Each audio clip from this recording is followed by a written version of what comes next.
बाजार में एक रोड पर सावित्री देवी रोज की तरह अपनी छोटी सी टोकरी लेकर मीठे पके हुए अमरूद बेच रही थी। उनकी दो बेटियां थीं, दोनों ही हीरे की तरह पली बढ़ी थीं। बड़ी बेटी सारिका देश की सरहद पर फौज में अफसर थी। छोटी नंदिनी इसी शहर की डिस्ट्रिक्ट मजिस्ट्रेट यानी डीएम थी। सावित्री देवी को अपनी बेटियों पर बहुत नाज था। जब भी कोई पूछता, अम्मा आपकी बेटियां क्या करती हैं, तो उनका सीना गर्व से चौड़ा हो जाता। वह कहती, एक देश की रक्षा करती है और दूसरी जिले की। लेकिन सावित्री देवी आज भी कभी कभी बाजार में अमरूद बेचने बैठ जाती, पर अपनी बेटियों को कभी नहीं बताती। सब कुछ ठीक चल रहा था। तभी एक इंस्पेक्टर, जिसका नाम प्रताप सिंह था, अपनी बुलेट मोटरसाइकिल पर वहां आया। उसने बाइक सड़क किनारे रोकी और सीधा सावित्री देवी की टोकरी के पास आकर खड़ा हो गया। प्रताप ने टोकरी में से एक अमरूद उठाया और बिना कुछ कहे मुंह में डाल लिया। सावित्री देवी थोड़ी सकुचाई और बोली, साहब अमरूद मीठे हैं, आप चाहें तो तोल दूं। प्रताप सिंह ने अकड़ते हुए जवाब दिया, हां हां दे 1 किलो। सावित्री देवी ने कांपते हाथों से अमरूद तोलकर पॉलिथीन में दे दिए। प्रताप ने पैकेट लिया, फिर से एक अमरूद निकाला और सामने ही काट कर खाने लगा। कुछ देर तक चबाने के बाद उसने मुंह बनाते हुए कहा, ये क्या बेचा है तूने, एकदम बेस्वाद। अमरूद मीठा तो बिल्कुल भी नहीं है। सावित्री देवी घबरा कर बोली, नहीं साहब बहुत मीठे हैं, आप चाहें तो दूसरा छक्कर देख लीजिए। लेकिन प्रताप सिंह हंसते हुए बोला, चुप, तेरे अमरूद का एक दाना भी मीठा नहीं। तूने मुझे बेवकूफ बनाया है, और सुन, मैं 1 रुपया भी नहीं दूंगा, समझी। सावित्री देवी ने हिम्मत करके हाथ जोड़ते हुए कहा, साहब मेहनत से लाए हैं, कुछ तो पैसे दे दीजिए बस। यही सुनते ही प्रताप सिंह का पारा चढ़ गया। उसने गुस्से में झुककर पूरी टोकरी उठाई और सड़क की दूसरी तरफ जोर से फेंक दी। टोकरी पलट गई और सारे अमरूद सड़क, गाड़ियों और नाली में बिखर गए।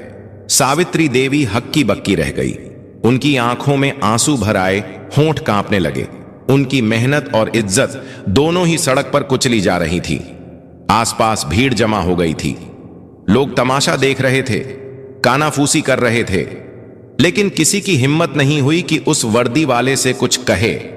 फिर प्रताप सिंह ने अपनी मूंछों पर ताव दिया, बाइक स्टार्ट की और वहां से ऐसे चला गया जैसे कुछ हुआ ही ना हो। भीड़ में से किसी ने सावित्री देवी की मदद नहीं की, लेकिन पास के ही एक घर की छत पर खड़ा एक नौजवान लड़का रोहन यह सब कुछ अपने मोबाइल फोन में रिकॉर्ड कर रहा था। उसका खून खौल रहा था। वह सावित्री अम्मा को बचपन से जानता था और उनका बहुत सम्मान करता था। उसने वीडियो रिकॉर्ड करना बंद किया और सोचने लगा कि इस वीडियो का क्या किया जाए। उसे पता था कि सावित्री अम्मा की एक बेटी फौज में है। उसने कहीं से उनका नंबर जुगाड़ किया था। उसने तुरंत वह वीडियो सारिका के व्हाट्सएप पर भेज दिया और नीचे एक छोटा सा मैसेज लिखा, सारिका दीदी देखिए आज बाजार में आपकी मां के साथ क्या हुआ। हजारों किलोमीटर दूर बर्फीली पहाड़ियों के बीच बॉर्डर की एक चौकी पर सारिका अपनी राइफल साफ कर रही थी। तभी उसके फोन पर व्हाट्सएप का मैसेज टोन बजा। उसने फोन उठाकर देखा, एक अनजान नंबर से वीडियो आया था। उसने वीडियो प्ले किया। जैसे जैसे वीडियो आगे बढ़ा, सारिका के चेहरे का रंग बदलता गया। उसकी शांत आंखें गुस्से से लाल हो गईं। जब उसने इंस्पेक्टर प्रताप सिंह को अपनी मां की टोकरी उठाकर फेंकते देखा तो उसके हाथ कांपने लगे। उसकी मां, जिसने उसे और उसकी बहन को पालने के लिए अपनी पूरी जिंदगी लगा दी, आज सड़क पर बेबस रो रही थी और लोग तमाशा देख रहे थे। उसके अंदर का फौजी जाग उठा। उसका मन किया कि अभी यहां से जाए और उस इंस्पेक्टर की वर्दी नोच ले। उसने अपने दांत भींच लिए। उसकी सांसें तेज हो गई थीं। उसने तुरंत वह वीडियो अपनी छोटी बहन डीएम नंदिनी को फॉरवर्ड किया। वीडियो भेजते ही उसने नंदिनी को फोन लगाया। नंदिनी उस वक्त अपने ऑफिस में एक जरूरी मीटिंग में थी। उसने अपनी बड़ी बहन का फोन देखा तो मीटिंग रोककर फोन उठाया और पूछा, हाँ दीदी सब ठीक है। ठीक है, कुछ भी नहीं है, बोली सारिका। उसकी आवाज में गुस्सा और दर्द साफ झलक रहा था। मैंने तुझे एक वीडियो भेजा है, उसे देख, अभी के अभी देख। नंदिनी ने फोन होल्ड पर रखा और व्हाट्सएप खोला। वीडियो देखते ही उसके पैरों के नीचे से जमीन खिसक गई। उसकी मां, उसकी प्यारी मां, सड़क पर बिखरे अमरूद के लिए रो रही थी। एक मामूली इंस्पेक्टर ने उसकी मां की इज्जत को सड़क पर रौंद दिया था। नंदिनी की आंखों में भी आंसू आ गए, लेकिन उसने खुद को संभाला। वो एक डीएम थी, उसे भावनाओं में बहने का हक नहीं था। नंदिनी ने कांपती आवाज में कहा, दीदी, मैं बर्दाश्त नहीं कर सकती यह सब। यह सुनते ही सारिका फोन पर गुस्से में बोली, मैं आ रही हूं, छुट्टी लेकर मैं उसको नहीं छोड़ूंगी। नंदिनी नरम आवाज में बोली, नहीं दीदी, आपकी जरूरत देश की सरहद पर है। यह मेरा इलाका है, यह लड़ाई मैं लूंगी। मां को इंसाफ मैं दिलाऊंगी, कानून के तरीके से। सारिका कुछ देर चुप रही। वह अपनी बहन की आवाज में छिपे इरादे को समझ गई थी। बोली, ठीक है, लेकिन उसे ऐसी सजा मिलनी चाहिए कि उसकी रूह कांप जाए। नंदिनी ने कहा, आप चिंता मत करो दीदी, अब यह मेरा काम है, और फोन काट दिया।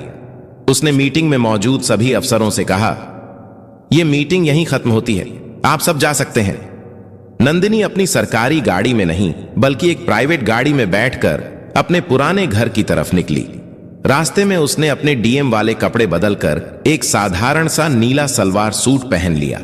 वह अपनी मां के पास एक बेटी बनकर जाना चाहती थी, डीएम बनकर नहीं।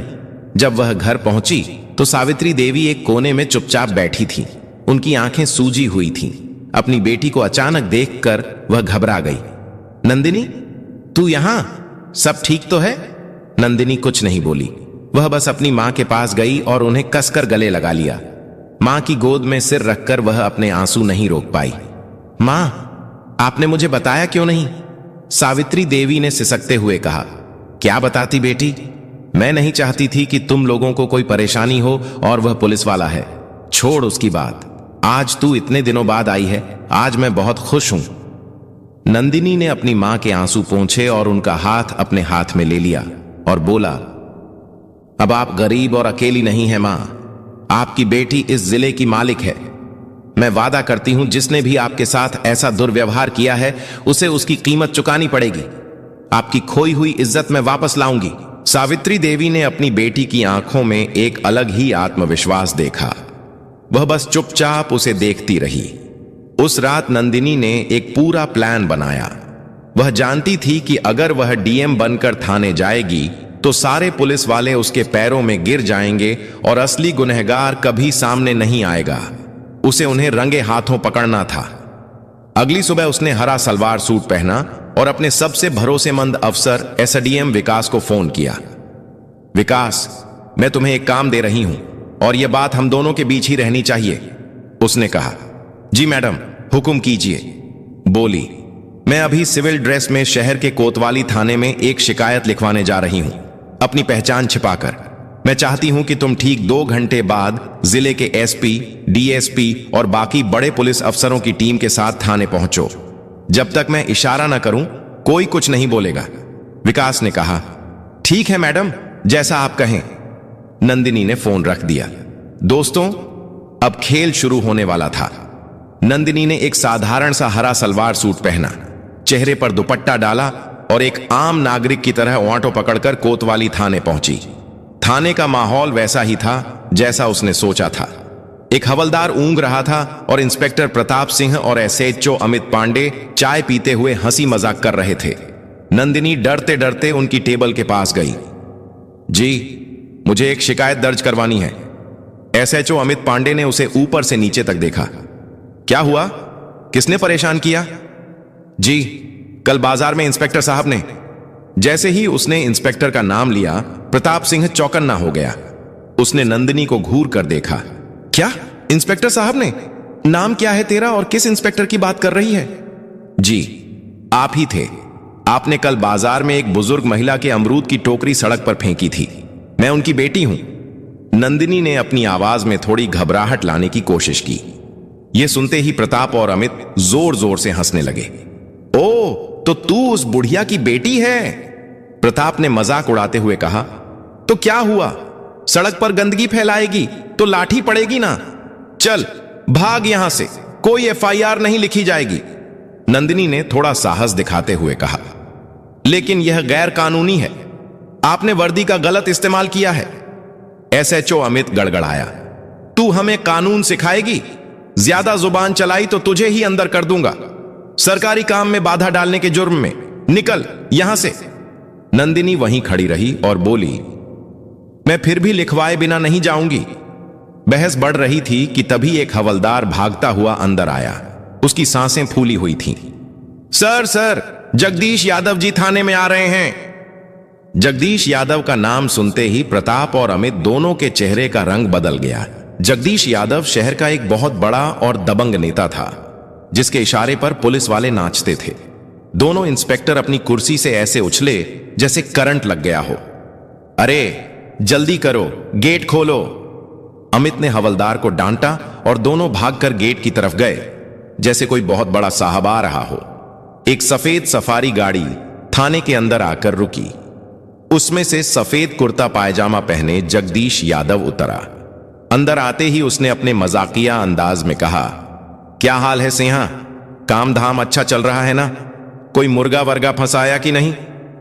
आज प्रताप और अमित हाथ जोड़कर मुस्कुराने लगे। अरे साहब, आपकी कृपा है, आइए बैठिए।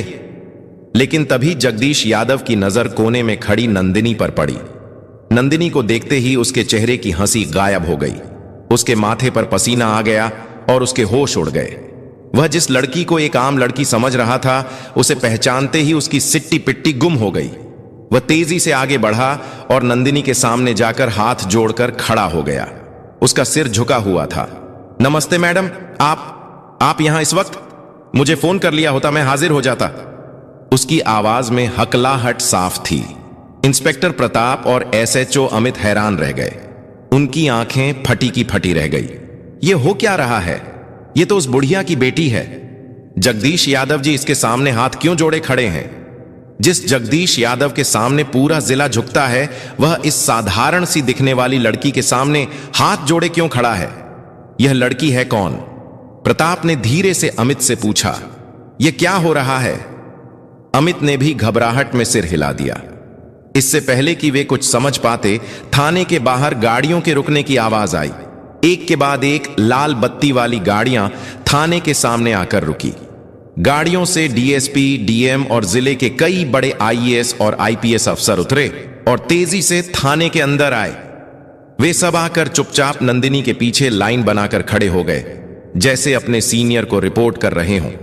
अब थाने में सन्नाटा था। सिर्फ पंखे की घर घर की आवाज आ रही थी। प्रताप सिंह और अमित पांडे पत्थर के बुत बन चुके थे। उनके हलक सूख गए थे। माथे पर पसीने की बूंदें चमक रही थीं। तभी डीएसपी ने आगे बढ़कर गुस्से में प्रताप सिंह की तरफ देखकर कहा, इंस्पेक्टर, तमीज से खड़े हो जाओ। तुम जानते हो कि डीएम मैडम नंदिनी के सामने खड़े हो। डीएम मैडम, यह शब्द किसी बम की तरह थाने में फटा। प्रताप और अमित के पैरों तले जमीन खिसक गई। उन्हें लगा जैसे किसी ने उनके कानों में पिघला हुआ शीशा डाल दिया हो। वे कांपते हुए नंदिनी को देखने लगे, जिसे वे कुछ देर पहले अमरूद वाली की बेटी कहकर बेइज्जत कर रहे थे। नंदिनी की आंखों में अब एक आम लड़की की घबराहट नहीं, बल्कि एक डिस्ट्रिक्ट मजिस्ट्रेट का रौब और गुस्सा था। उसने अपनी ठंडी और कड़क आवाज में कहा, इंस्पेक्टर प्रताप सिंह और एसएचओ अमित पांडे, दोनों की आत्मा तक कांप गई। You are suspended with immediate effect. Nandini ने आदेश दिया, एसडीएम साहब, इन दोनों के खिलाफ वर्दी की धौंस दिखाने, एक आम नागरिक को अपमानित करने और अपनी ड्यूटी न करने के जुर्म में एफआईआर दर्ज कीजिए। साथ ही इनके खिलाफ एक विभागीय जांच भी बिठाई जाए। एसपी साहब ने तुरंत अपने मातहतों को इशारा किया और दोनों इंस्पेक्टरों की बेल्ट और टोपी उतरवा दी गई। कल तक जो शेर बने घूम रहे थे, आज बिल्ली की तरह सिर झुकाए खड़े थे। तभी नेता जगदीश यादव ने हिम्मत करके कहा, मैडम, नादान है, गलती हो जाती है, माफ कर दीजिए, मैं समझा दूंगा इनको। नंदिनी ने घूमकर जगदीश यादव को ऐसी नजरों से देखा कि वह कांप गया। नेताजी, यह नादान नहीं, सरकारी वर्दी में छुपे गुंडे हैं, और जहां तक समझाने की बात है, तो अब इन्हें कानून समझाएगा। और बेहतर होगा कि आप इस मामले से दूर रहें, वरना जांच की आंच आप तक भी पहुंच सकती है। जगदीश यादव का चेहरा सफेद पड़ गया। वह समझ गया कि इस नई डीएम से टकराना आसान नहीं है। वह चुपचाप सिर झुकाकर वहां से खिसक गया, लेकिन उसकी आंखों में एक अजीब सी नफरत और गुस्सा था जो नंदिनी ने पढ़ लिया था। अगली सुबह सब समझ रहे थे कि डीएम बेटी ने मां को इंसाफ दिलाया। सब कुछ ठीक लग रहा था। लेकिन नंदिनी एक दिन रात को जब खाना खा रही थी तभी उसके पर्सनल फोन पर एक अनजान नंबर से कॉल आया। उसने फोन उठाया। हेलो। दूसरी तरफ से कोई कुछ नहीं बोला, बस एक भारी सांस लेने की आवाज आई। फिर एक बदली हुई मशीनी आवाज में कोई बोला, डीएम साहिबा, शहर में नहीं हो, ज्यादा उड़ने की कोशिश मत करो, इंस्पेक्टर तो बस मोहरे थे, खेल तो अब शुरू होगा। नंदिनी ने कड़क आवाज में पूछा, कौन बोल रहा है? वही जिसकी दुम पर तुमने पैर रख दिया है, कहकर उस आदमी ने फोन काट दिया। नंदिनी के माथे पर चिंता की लकीरें उभर आईं।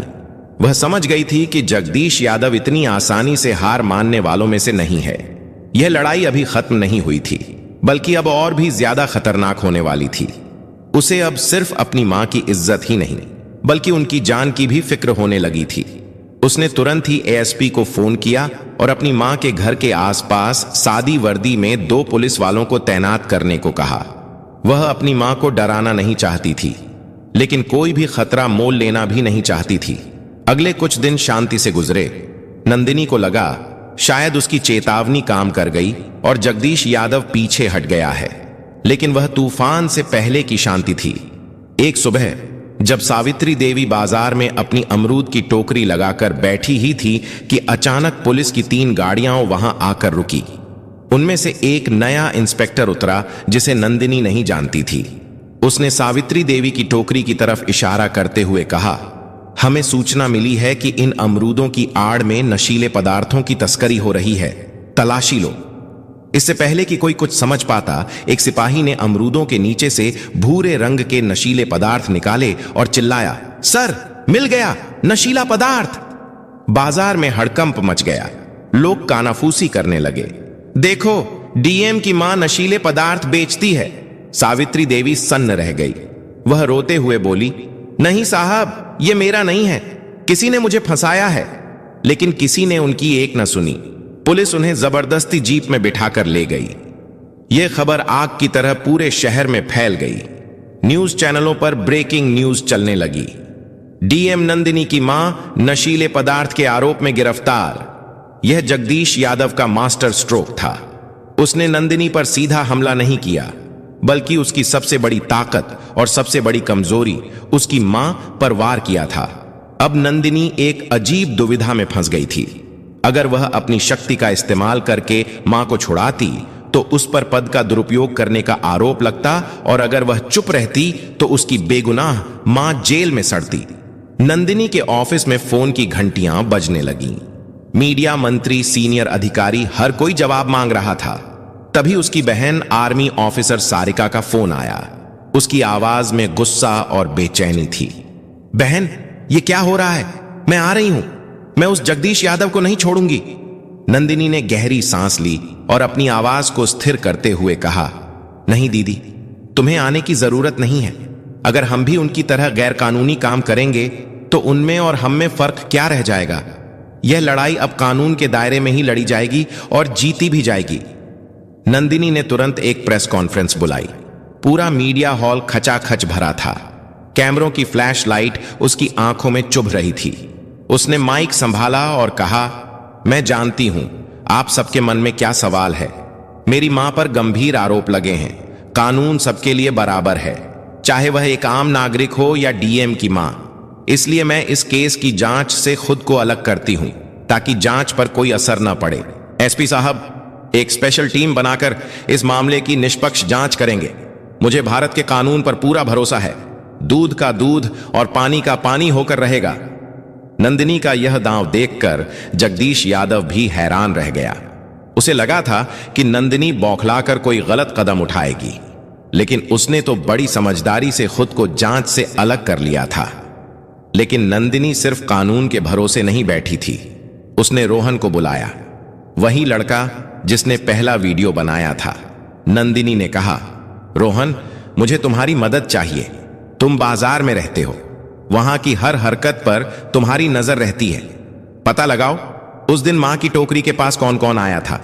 कोई भी अजीब हरकत, कोई भी नया चेहरा, मुझे हर छोटी बड़ी जानकारी चाहिए। रोहन अपनी डीएम दीदी की मदद करने के लिए तुरंत तैयार हो गया। उसने बाजार के दूसरे दुकानदारों और अपने दोस्तों से पूछताछ शुरू कर दी। 2 दिन की कड़ी मेहनत के बाद उसे एक सुराग मिला। पास की एक दुकान के बाहर लगे सीसीटीवी कैमरे की फुटेज में एक आदमी सावित्री देवी की टोकरी के पास कुछ रखते हुए दिखा था। उसका चेहरा साफ नहीं था, लेकिन वह वही आदमी था जिसे लोगों ने सस्पेंड हुए इंस्पेक्टर प्रताप सिंह के साथ कई बार देखा था। सबूत मिल चुका था। यह सारा खेल जगदीश यादव ने अपने पिट्ठू सस्पेंड हुए इंस्पेक्टरों के जरिए रचा था। अब बारी नंदिनी की थी। उसने एसपी के साथ मिलकर एक जाल बिछाया। उन्होंने यह झूठी खबर फैलाई कि सीसीटीवी फुटेज में नशीला पदार्थ रखने वाले का चेहरा साफ साफ आ गया है और पुलिस उसे पकड़ने ही वाली है। यह खबर सुनते ही जगदीश यादव के कैंप में खलबली मच गई। उसने तुरंत प्रताप सिंह को फोन किया।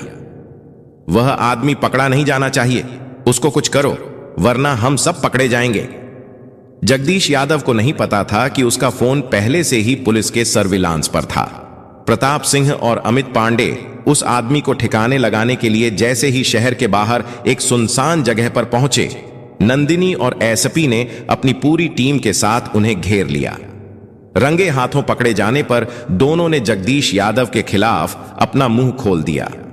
अगली सुबह जब जगदीश यादव अपने घर पर बैठकर चाय पी रहा था और अपनी जीत का जश्न मनाने की सोच रहा था, तभी दरवाजे पर जोरदार दस्तक हुई। उसने दरवाजा खोला तो सामने डीएम नंदिनी, एसपी और भारी पुलिस फोर्स को देखकर उसके होश उड़ गए।